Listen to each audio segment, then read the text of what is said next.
इस तस्वीर को देखिए, ये तस्वीर है 1498 की, जहाँ पे एक जगह हम देख सकते हैं वास्को डी गामा को और दूसरी तरफ हम देख सकते हैं कैलिकट के राजा जामोरिन को। ये तस्वीर ना सिर्फ उस समय को दर्शाती है जहाँ पे भारत के इतिहास में एक बहुत बड़ा बदलाव आता है, बल्कि उस समय को भी दर्शाती है जहाँ कॉलोनिज्म की शुरुआत होती है।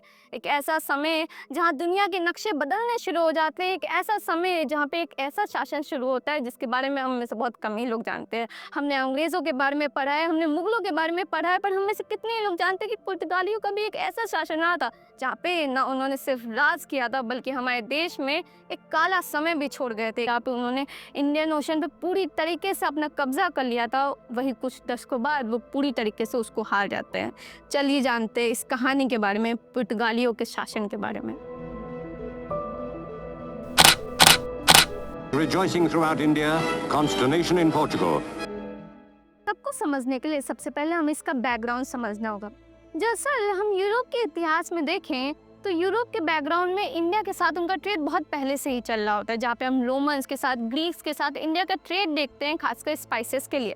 पर अब वहाँ के देशों के अंदर एक कंपटीशन शुरू हो जाता है कि इंडिया के लिए कौन सबसे पहले डायरेक्ट रूट ढूंढेगा। पर आखिर क्यों? क्योंकि पहले भी तो दो तरह के रास्ते चलते थे, चाहे हम सिल्क रूट देखें जो कि इराक, ईरान और अफगानिस्तान से हो गया आता है, या चाहे हम इजिप्ट यानी मिस्र का रास्ता देखें जहाँ पे हम रेड सी और उसके बाद अरेबियन सी से भी रास्ता देखते हैं, और दोनों ही रास्ते छोटे थे अगर हम अफ्रीका के रास्ते से कंपेयर किए जाए।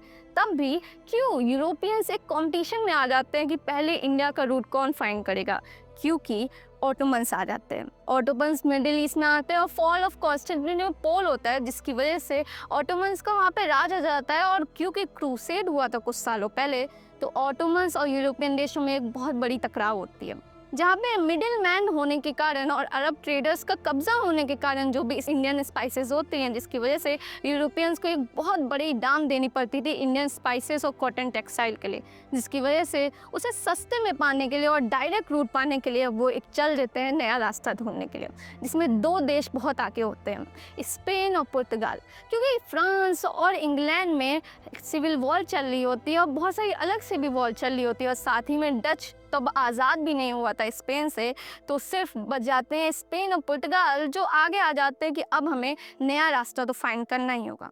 जहाँ पे पुर्तगाली ईस्टर्न ओर पे जाते हैं यानी अफ्रीका की छोर से, पर यहाँ पे स्पेन होते हैं वो एकदम अलग रास्ता अपनाते हैं। स्पेन में जहाँ पे क्रिस्टोफर कोलंबस कहते हैं कि क्योंकि दुनिया गोल है तो उन्हें ईस्ट से नहीं वेस्ट से जाना चाहिए, क्योंकि तब अमेरिका की खोज नहीं हुई थी, और यही से एक नई खोज होती है, वो होती है अमेरिका की, जब 1492 में वो अमेरिका की खोज करते हैं।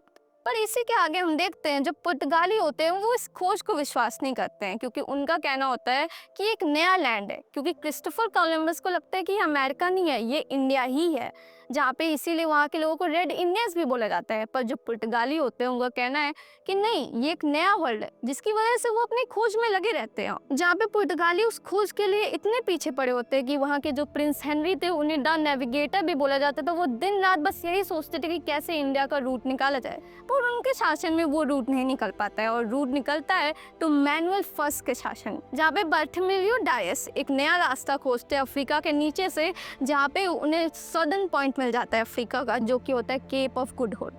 जिसके आगे हम देखते हैं कि एक नई खोज चालू हो जाती है, लोगों में और उत्साह आ जाता है पुर्तगालियों में, जिसकी वजह से फिर एक नया नेविगेटर चुना जाता है, जो कि होता है वास्को डी गामा। और वास्को डी गामा चल देते हैं इंडिया की खोज में, जहाँ पे वो पहले केप ऑफ गुड होप पहुँचते हैं और उसी के आगे आगे वो मोजाम्बिक पहुँचते हैं। और जब वो मोजाम्बिक पहुँचते हैं तो उन्हें वहाँ पे एक अब्दुल रिसार नाम का इंसान मिलता है, जिससे उन्हें पता चलता है कि यहाँ पे इंडिया का ट्रेड होता आया है, उसे रास्ता पता है इंडिया के लिए, और वो बहुत खुश हो जाते हैं और वो वहाँ से मलाबार कोस्ट पहुँचते हैं। मलाबार कोस्ट एक ऐसा, जो आज हम उसे केरला की जगह बोल सकते हैं, जो कि कोंगीन से लेके कन्याकुमारी तक जाता है। और जब वो वहाँ पहुँचते हैं वो बहुत खुश होते हैं और वो सोचते हैं कि शायद उनका वेलकम होगा, पर ये अरब ट्रेडर्स को पसंद नहीं आता है। वहाँ के जो राजा होते हैं कैलिकट के, वो पहले उन्हें मुस्लिम ट्रेडर्स में ही समझते हैं, अरब ट्रेडर्स में ही समझते हैं, पर आगे चल के उन्हें पता चलता है कि वो पुर्तगाली हैं। और पुर्तगाली जब उन्हें गिफ्ट ऑफर करते हैं तो वो गिफ्ट कोई बहुत बड़ी चीज़ नहीं होती है उनके लिए, और वो इम्प्रेस भी नहीं होते हैं। जहाँ पे धीरे धीरे पुर्तगाली अपनी पहली फैक्ट्री तो सेटअप कर लेते हैं कैलिकट में, पर उनका वो इन्फ्लुएंस नहीं रहता है। उनका कंपटीशन हमेशा से अरब ट्रेडर्स से रहता है और ये पुर्तगालियों को बिल्कुल भी भाता नहीं है। जहाँ पे हम देखते हैं 1500 में पुर्तगालियों को भगा दिया गया था कैलिकट में, वही 1501 में पुर्तगाली वापस से ना सिर्फ इस बार अपनी जहाज़ लेके बल्कि नेवल ट्रूप्स लेके आते हैं और उन नेवल ट्रूप्स की वजह से कैलिकट के राजा जामोरिन को हरा देते हैं। पर इसके आगे हम देखें तो अभी भी उनके रास्ते साफ नहीं थे। कैलिकट में भले उन्होंने अपना कब्जा अपना लिया और 3 और फैक्ट्री लगा दी थी, कैलिकट में, कोचिन में, किन्नौर में, बट इजिप्ट के जो राजा होते हैं और गुजरात के जो राजा होते हैं उन्हें ये भाता नहीं है, क्योंकि यहाँ पे पुर्तगाली सिर्फ ट्रेड करने नहीं आए थे बल्कि वो कब्जाने आए थे। उनका कहना होता है कि जो इंडियन ओशन है वहाँ पे अपना वो कार्टेज सिस्टम लाने वाले होते हैं। कार्टेज सिस्टम क्या है यहाँ पे?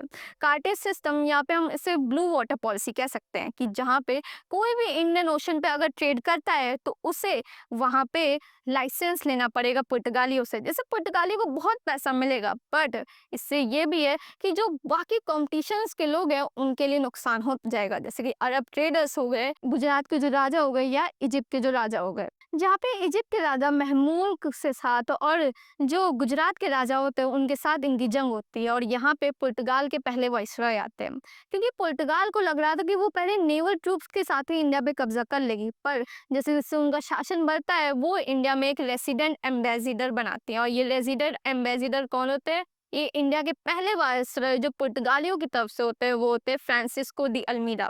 फ्रांसिस्को दी अल्मीरा का एक सपना था कि वो इंडियन ओशन पे पूरी तरीके से कब्जा कर ले, पुर्तगालियों का पूरी तरीके से वहाँ पे ट्रेड मोनोपोली हो, जिसकी वजह से वो जंग भी लड़ते हैं इजिप्ट और गुजरात के राजा से, जिसकी वजह से वो में हार भी जाते हैं वो बैटल, पर 1508 में वो बैटल जीत जाते हैं, जिसे बैटल ऑफ ड्यू भी कहा जाता है, जिसकी वजह से पुर्तगाली एक अपनी ताकत दिखा रहे होते हैं वहाँ पे।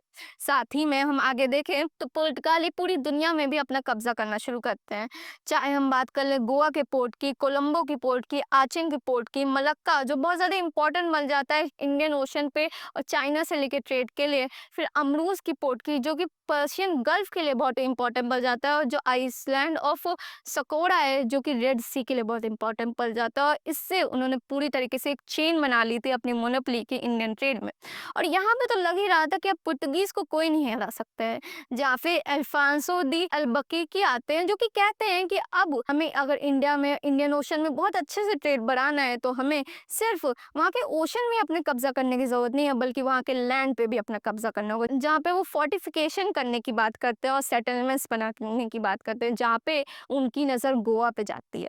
गोवा एक ऐसी जगह थी जो परफेक्ट थी, क्योंकि वहाँ पे हार्बर भी था, जहाँ पे वो परफेक्ट प्लेस थी ट्रेड करने के लिए।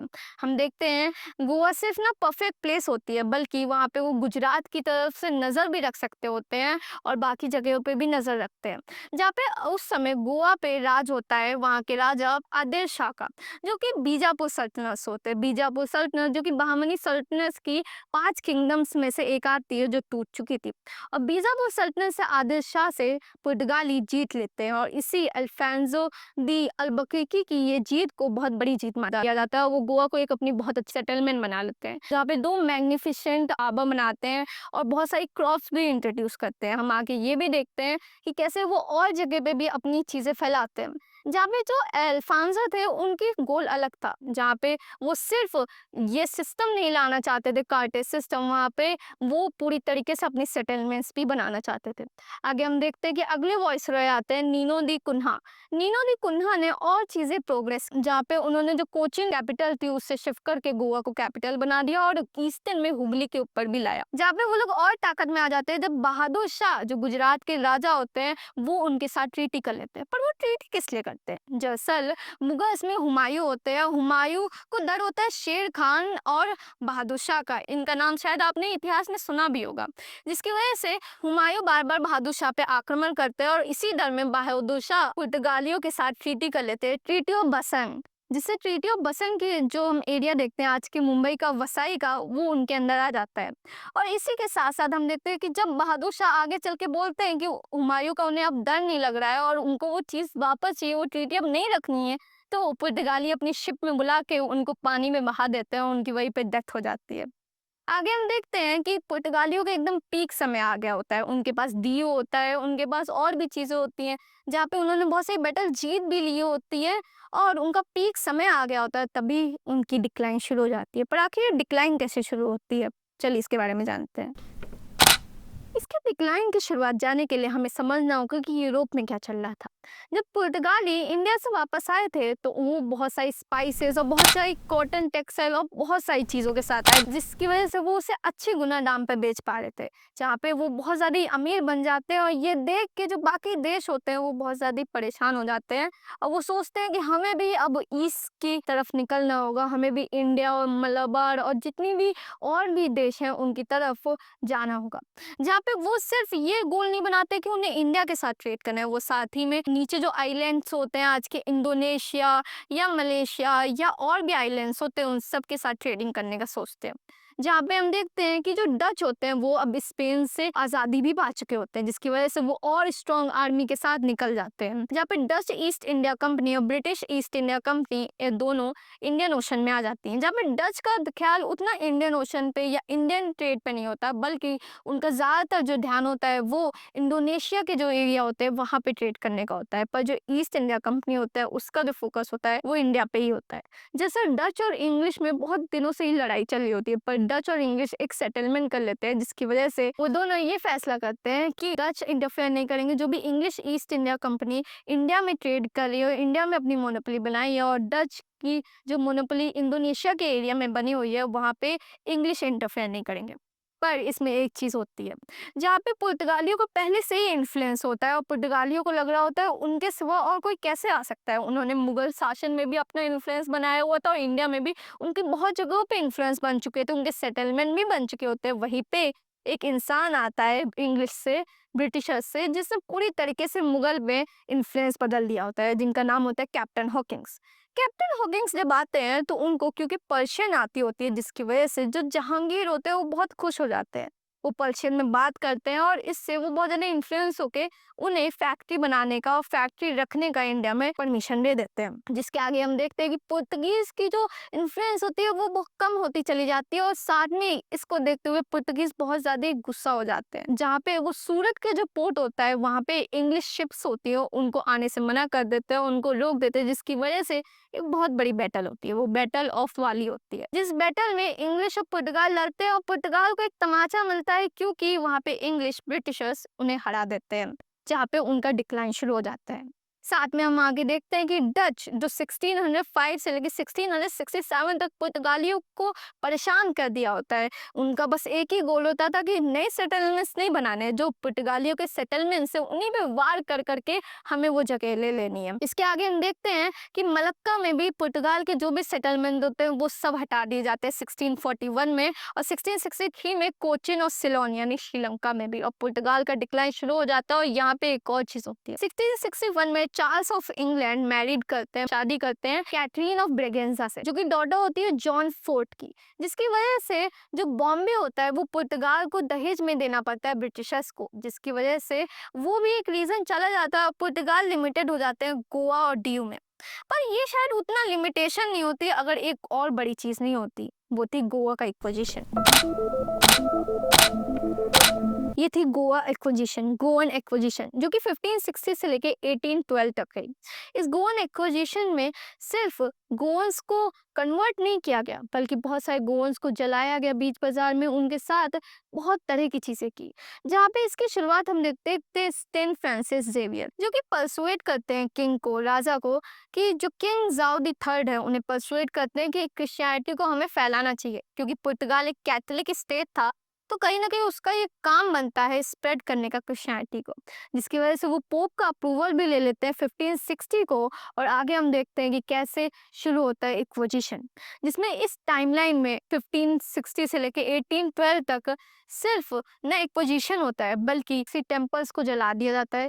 जो मॉस्क होती हैं और जो भी और लोग होते हैं नॉन क्रिश्चियन, उनके ऊपर बहुत ज़्यादा हैवी टैक्स लगाए जाते हैं, खासकर मस्जिदों के ऊपर, जिससे कि वो काम ना कर पाए। और जो ज्यूस होते हैं उन्हें तो बैन कर दिया जाता जाता है 1565 में, जहाँ पे जो हिंदू होते हैं और जो बाकी धर्मों के लोग होते हैं, जो क्रिश्चियन नहीं होते, वो भागना शुरू कर देते हैं बाकी के किंगडम्स में। कुछ लोग विजयनगर भागते हैं 1565 से पहले, और उसके बाद और भी किंगडम्स जैसे मराठाओं में भागना शुरू कर देते हैं। जब ये मराठाओं को बात पता चलती है, उन्हें पता चलता है कि पुर्तगाल में कैसे अत्याचार हो, जहाँ पे हम ये भी देखते हैं कि मराठा और पुर्तगाल के बीच में युद्ध शुरू हो जाते हैं, जहाँ पे मराठा पुर्तगालियों पे प्रेशर बनाते हैं, और साथ ही में जो छत्रपति संभाजी होते हैं वो भी कई किले भी जीत ले और बहुत सारे पुर्तगालियों को अच्छा खासा दबाव भी बना चुके होते हैं। पर क्योंकि उन्हें बाहर भी युद्ध लड़ने था और मुगल से भी युद्ध लड़ना था, तो वो इसमें कुछ कर नहीं पाते हैं आगे। और आगे हम देखते हैं 1739 में तो मराठाओं ने कैप्चर भी कर लिया होता है जो बसाइन का एरिया होता है, वही बसाइन जो इन्होंने बहादुर शाह से जीता था, बहादुर शाह से ट्रीटी में लिया था 1537 में। अब उन्हें वो वापस करना पड़ता है क्योंकि ये मराठा ले लेते हैं और ये वही बसाई का एरिया है। और इसके आगे हम देखते हैं कि कैसे डिक्लाइन होना शुरू हो जाता है, जहाँ पे डच के आने से, इंग्लिश के आने से और मराठाओं के आने से और साथ में मुगलों को भी कुछ प्रेशर होने के कारण ये लोग धीरे धीरे डिक्लाइन करने लग जाते हैं। और जो इंडियन ट्रेड पूरी तरीके से बना होता है, इनका जो कार्टेज सिस्टम होता है, वो सब धीरे धीरे से टूटने लग जाता है। और जो पुर्तगालियों का एक शासन होता है, एक पीक एरिया होता है, वो धीरे धीरे से सिमट के रह जाता है दमन एंड दीव और गोवा तक। पर इसके आगे हम देखते हैं कि तब भी वो 450 सालों तक यहाँ बने रहते हैं और फिर इनको अब निकाला जाता है इंडियन सरकार के द्वारा। Their colony of Goa fell to the victorious Indian army like the flame of a taper blown out by a gentle breeze. There was rejoicing throughout India, consternation in Portugal, and righteous indignation in many countries.